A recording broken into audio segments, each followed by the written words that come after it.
मातेवा प्रमाणे जेजू क्रिस्ताचे शुभ वर्तमान. अवेसपूर 5 वड 13 ते 16. तुम्ही प्रितुमेचे मीठ, पूण मिठाची कारसाण बिघडली जाल्यार ती ताका कशे भाशेन परतून दिवंक जाय. ते फकत भायर उडोवचे आनी पांयां तळा मोस्तूंचे, आनीक कित्याकूच उपकारो ना. तुम्ही संवसाराचो उजवाड, दोंगराच्या माथ्यार बांदलोले शार लिपोन उरोना.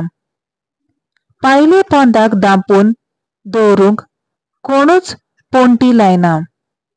घरांत आसत्या सगळ्यांक तिचो उजवाड पडूंक ती एका पेडार दवरतात.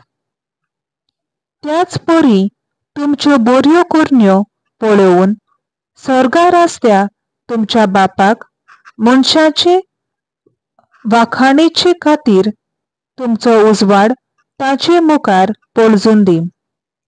देवाचें उतर हें. देवाचो व्हड उपकार.